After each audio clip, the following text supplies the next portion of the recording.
Alright, a couple things. The first thing is, I said nothing about him in that video. I said nothing about him all day yesterday. And yet, he is still talking about me. See, over and over and over again, he tells me, you tell me, well, if you stop mentioning him, he'll go away. Just move on with your life and he'll stop. You stop, he stops. That's how it works. You stop, he stops. That's it. That's it. Just stop talking about him and he'll be done forever. He'll be out of your life for the rest of your life if you just never say anything about him again. Okay? So why is it that when I stop talking about him, he doesn't stop talking about me? Until it triggers me into responding, and then he's like, ha ha ha ha, see, now I can talk about you for the rest of your life, you stupid fucking bitch, because now you're talking to me, now it's your fault.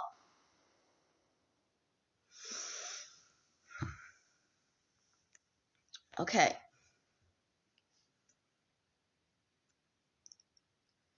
So what they're doing now is they're trying to belittle what I said last night by saying, oh, you're not a drug addict, but what about this? What about 3 years ago? I told you then, the same thing I'm going to tell you now, that was not drugs.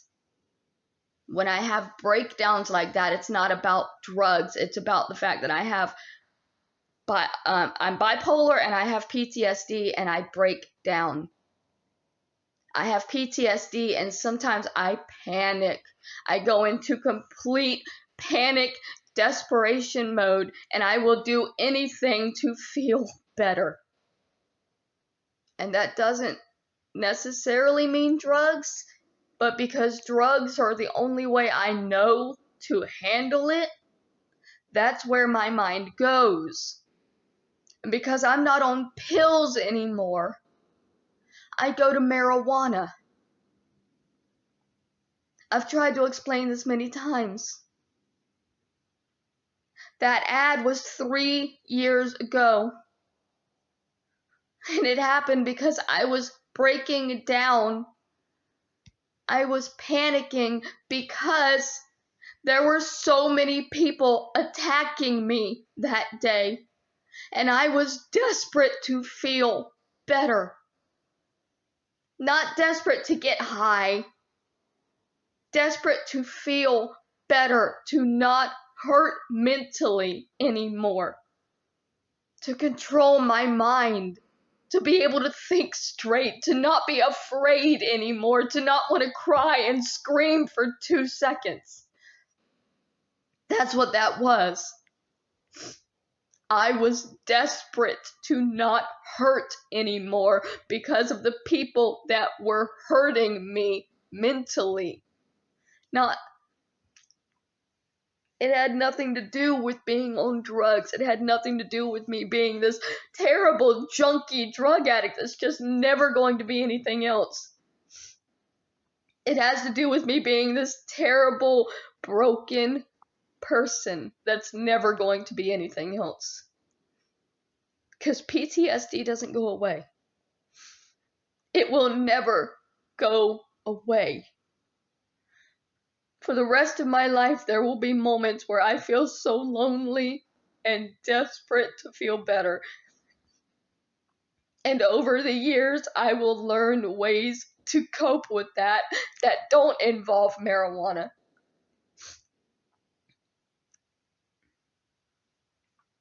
Three years ago, marijuana was what I went to when I had those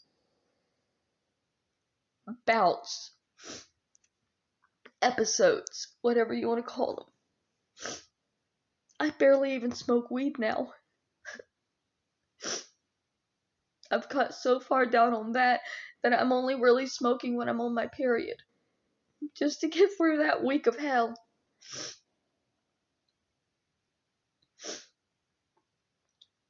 On the other side, you're comparing marijuana to morphine simply to make people think I'm more of a drug addict than I am.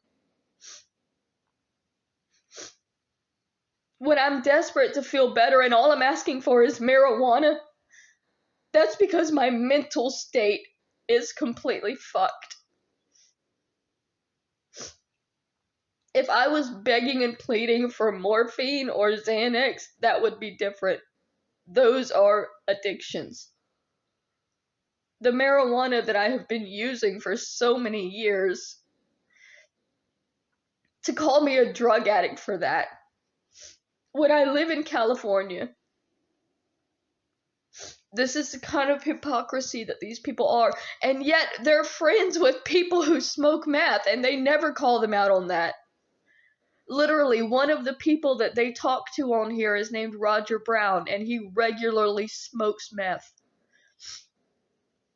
Somebody threatened to turn him in, and their whole group turned against this person. Adonis Paul as well, saying, well, you're going to kill his cat and it'll be your fault. Nobody is making that man smoke meth. And he said, well, if I go to jail, my cat will die, so that's why I can't go to jail. Then you shouldn't be smoking meth. Right? Right? If the alternative to you smoking meth is you go to jail and your cat dies, then you should choose not to do that. But as an addict, he can't. And Adonis Paul stood up for him and told that person, no, you would be killing a cat. You would be responsible for a cat's death. Not the drug addict that would be responsible for not taking care of his life before it got to the point that he went to prison and his cat had to be euthanized. Because that's how this group thinks and functions. This group, they work as a hive mind.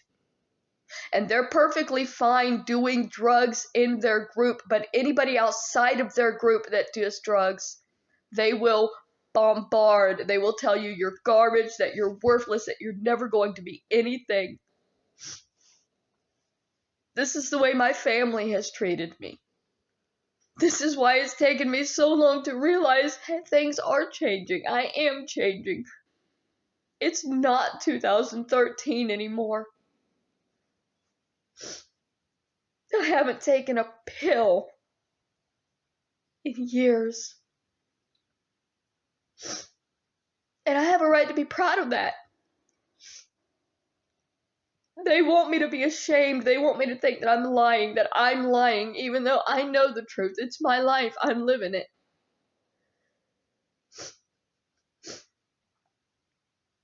I haven't taken a pill stronger than a naproxen in 10 years. And that means something. Whether my family of abusers will ever accept it or not, that means something. And yeah, I still smoke weed sometimes. And yeah, I have PTSD, and I sometimes break the fuck down and desperately will do anything to feel better. That doesn't mean that I'm a drug addict. It means that I have PTSD. Because if I was a drug addict, I never would have got off the streets. If I was a drug addict, I would not be in this apartment. I would not be on the medications I'm on. I would be on the streets of Skid Row being a drug addict. But I'm not.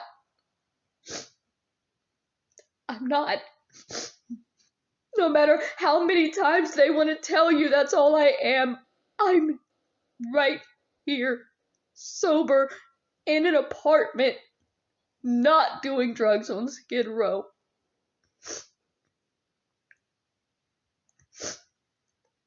And that's completely in spite of all of the people who tried desperately to push me to that point for the last 3 years.